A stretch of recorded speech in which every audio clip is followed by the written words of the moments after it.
Oke, Assalamualaikum warahmatullahi wabarakatuh. Kemarin kita udah bahas untuk menghadapi krisis sebenarnya apa yang harus kita lakukan, apa yang harus kita kerjakan. Untuk menghadapi krisis hanya satu yang sebenarnya bisa kita lakukan, yaitu adalah tetap berbuat atau tetap melakukan sesuatu atau tetap bergerak lah ya. Kalau kalau Toyota bilang moving forward, nah gerak terus gitu ya, jalan terus gitu ya, jalan terus aja. Nah, masalahnya akan ada pertanyaan, jalanin apa mas gitu ya. Jangan sampai kita menjalani sesuatu yang hari ini nggak prospektif gitu ya.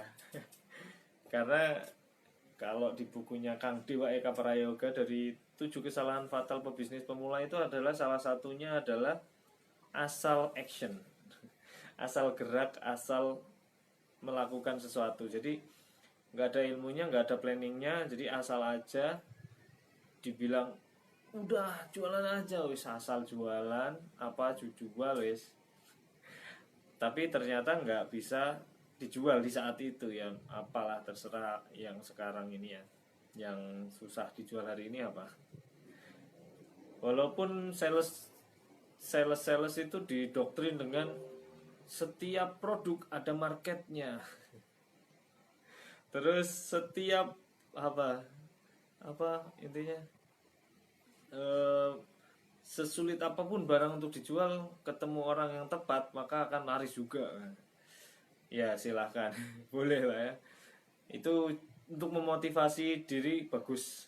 Tetapi kita juga harus realistis bahwa ada masanya di mana hal-hal itu atau produk itu nggak mudah dijual.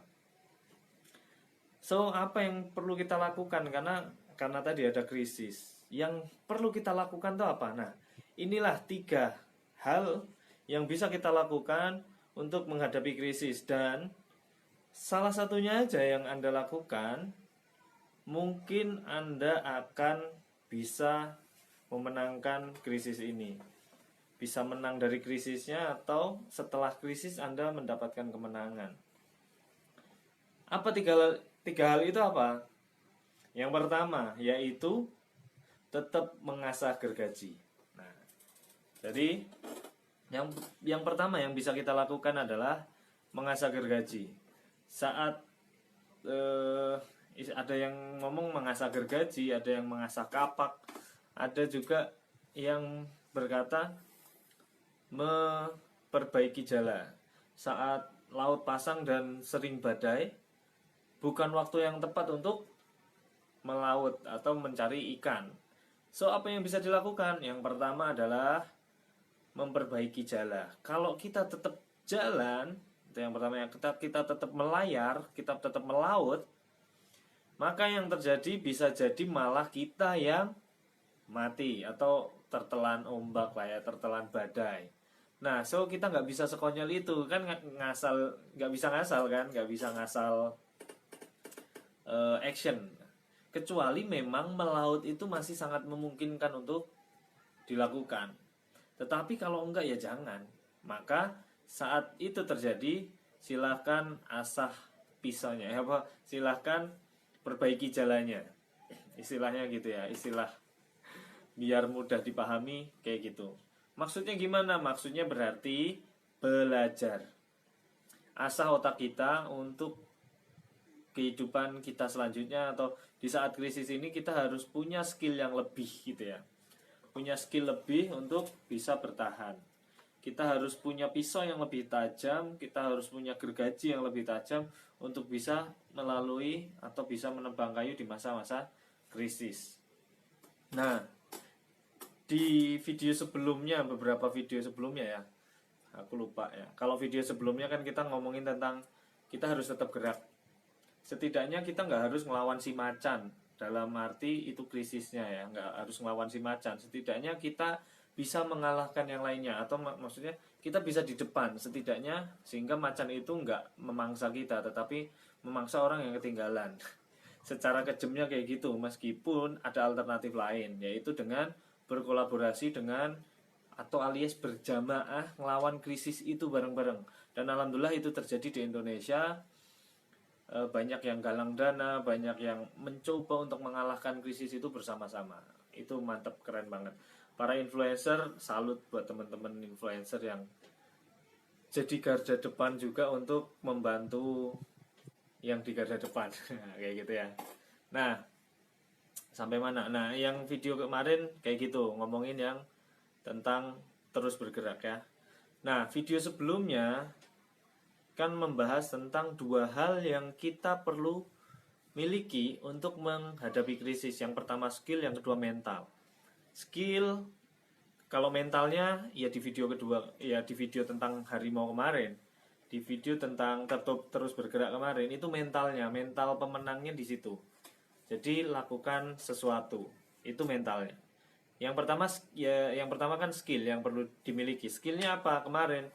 Intinya sebenarnya cuma dua skillnya teman-teman. Sebenarnya kalau ditilik dari kebutuhan kita garis besarnya cuma dua, tetapi kemarin saya breakdownnya jadi 3 skill. Yang pertama, ini dua dulu ya yang garis besarnya. Yang pertama adalah skill menghasilkan uang. Oke. Yang kedua adalah skill mengelola uang. Karena di masa krisis ini yang membuat orang-orang bangkrut tidak hanya karena nggak bisa menghasilkan uang, tetapi dia tidak bisa menahan atau memanage, tidak bisa mengatur uang yang sudah dia miliki. Jadi bukan semata-mata untuk mendapatkan, tetapi untuk apa yang sudah didapatkan itu gimana bisa jadi dikelola dengan baik. Nah, jadi skillnya dua itu. Nah, pertanyaan kedua, pertanyaan pertama skill yang pertama adalah menghasilkan uang. Yang saya sarankan untuk hari ini, khususnya saat teman-teman banyak di rumah, yang perlu teman-teman pelajari adalah skill menghasilkan uang dengan cara jualan. Karena toh yang pada kerja, mohon maaf, mungkin ada yang mengalami, aku nggak tahu, ada yang mungkin gajinya diparuh karena kerjanya selang-seling, nggak full lagi, atau bahkan mungkin memilih untuk resign atau memilih atau dipilihkan bosnya untuk mau menerima gaji separuh atau keluar. Nah, ada yang memilih keluar mungkin. Nggak ada yang salah dengan itu semua. Tetapi yang salah adalah teman-teman nggak menerima konsekuensi atas pilihan itu. Nah, sekarang pilihannya misal harus out, harus berhenti, atau masih kerja sebenarnya masih dianggap karyawan tetapi sedang vakum, terus pemotongan gaji atau apapun nggak tahu, berarti teman-teman punya kesempatan untuk belajar, yaitu jualan. Tetapi hari ini nggak bisa sembarangan jualan karena kalau bisa tetap di rumah. So teman-teman bisa jualan dari rumah itu dengan cara apa? Ya salah satunya adalah dengan memanfaatkan internet. So teman-teman harus ngerti atau melek internet, melek online, melek digital. Kalau digabungin skill ini jadi satu skill, yaitu jualan online atau digital marketing atau internet marketing lah ya. Nah silahkan asah pisaunya di ranah itu, asah gergajinya di ranah jualan online. Setelah itu bisa dapetin uang, belajarlah mengelola uang. Oke.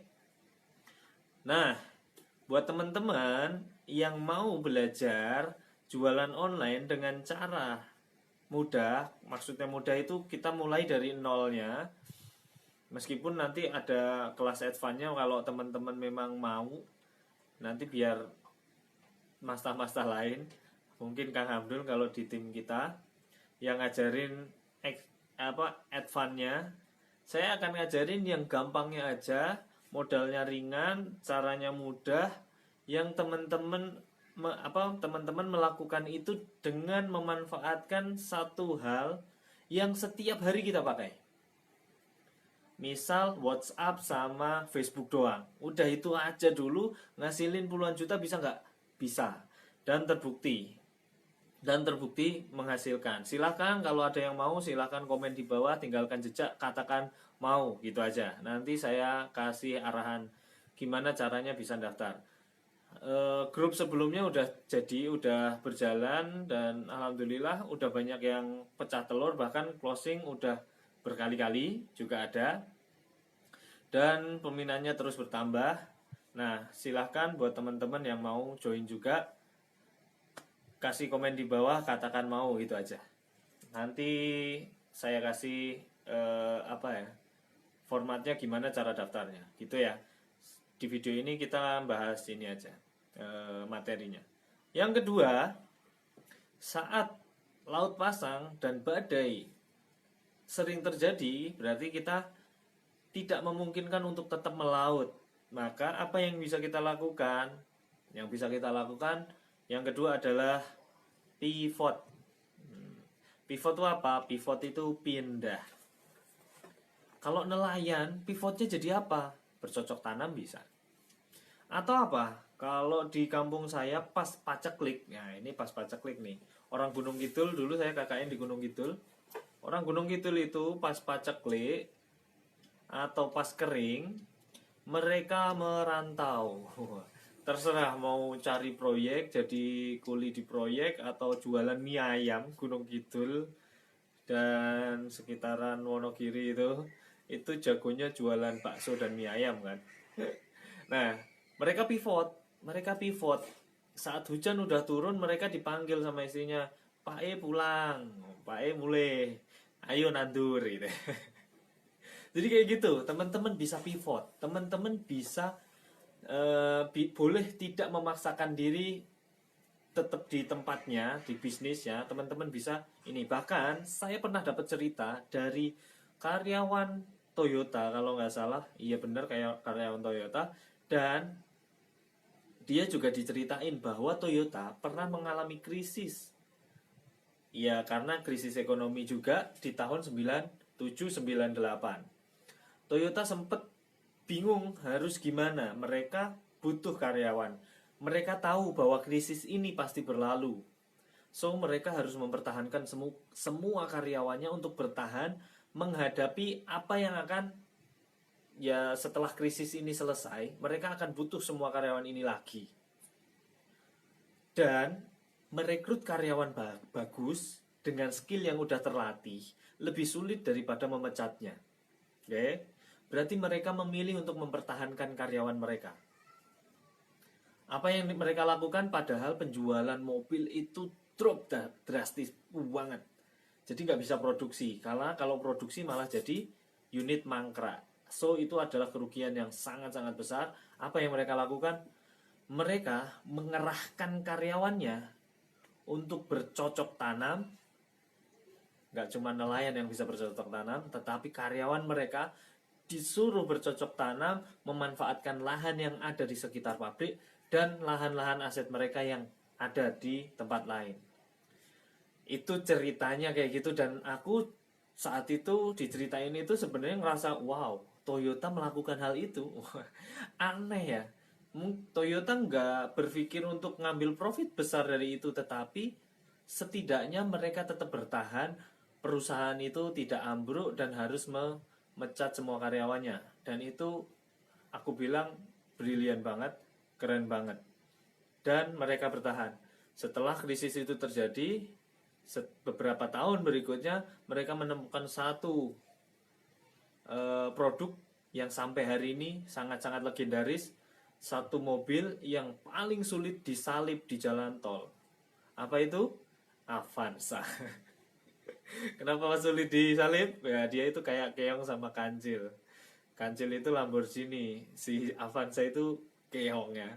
Nah si keong ini itu setelah disalip di depan ada lagi, disalip di depan udah ada lagi, disalip di depan udah ada lagi, saking banyaknya Avanza di Indonesia gitu ya. Jadi teman-teman bisa melakukan dua hal, yaitu pivot.